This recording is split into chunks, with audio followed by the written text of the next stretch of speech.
In this video, we'll take a look at one of the most basic aspects of trading, and that is going to be support and resistance. So support and resistance is exactly what it sounds like. It is support for price or resistance to price. So for example, a place where price won't drop below. So that is support there as the market continues to find buyers in this general vicinity, just as this was resistance as the markets kept trying to break above there, but could not actually accomplish that. Now, support and resistance tends to form at large round figures, and as a result, you can use that to your advantage. In order to do this on TradingView, you click on the line tool, the horizontal line tool, and you just place it right on the chart. You can drag from the oval here, and this brings up something a bit interesting.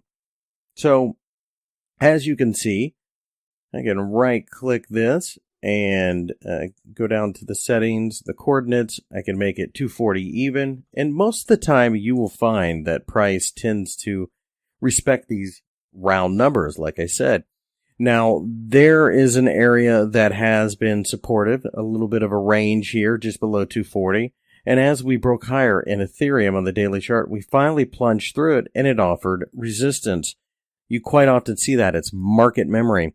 So what I use to illustrate this a lot of times will be the idea of a high rise. So say you've got 4 floors here. Floor 1, floor 2, floor 3, floor 4. And if you take the stairs or the elevator up to the second floor, what was once the ceiling now becomes your floor. Just as if you drop from the 4th floor to the 3rd floor, what was once your floor becomes the ceiling. It's kind of the same thing in technical analysis. Let me go ahead and draw a couple of other lines, and you will see that as I draw these out, it becomes apparent that this market, Ethereum, seems to like these levels right around every $40 or so. You can make an argument for these are areas you should be trading from. Now, quite often what people will do is they'll look for support or resistance in the marketplace on higher time frames, and then perhaps drill down to a lower time frame to see how it behaves. That's getting a little ahead of where we're at now, but what this does suggest to you is that markets, in fact, are not random, and they do have little roadmap, kind of like posts and signs. You can think of it as opening up a map, seeing that there are directions, there are turns and twists in the road, very similar here. By simply drawing these 4 lines, you can see how different the market suddenly looks. So, like I said, a lot of times they will tend to appear near a large round number. So you can click on a horizontal tool, a horizontal line tool, and you can drag this bubble until you find several places where price either does or doesn't go above or doesn't go below. So, for example, you can see right here there's obviously some trouble right around the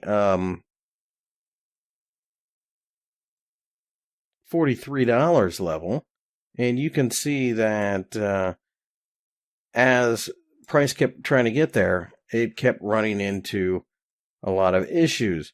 You can also make an argument for right around here. This would be basically $85. Again, that's a big figure.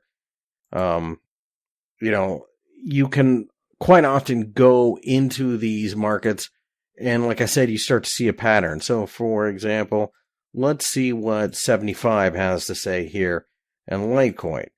You can see 75 was somewhat important. You can see several times where buyers and sellers came in.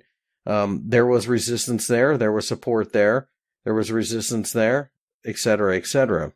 You can begin to, as you trade markets, you can begin to kind of get a feel for what they tend to like.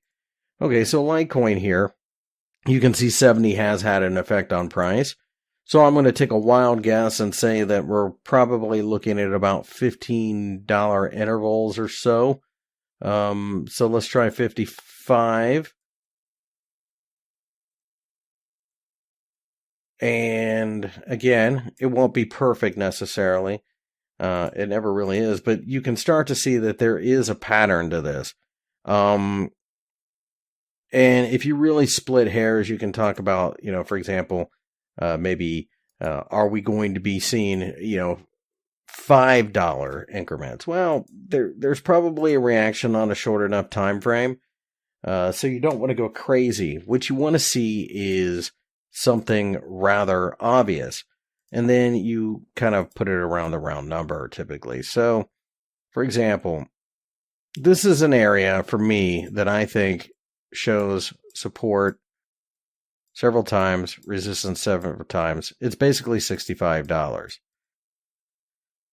I could also make an argument about the $50 level.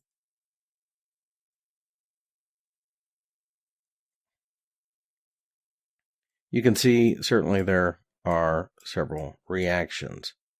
In the next video, we're going to talk about another type of support and resistance based upon Fibonacci.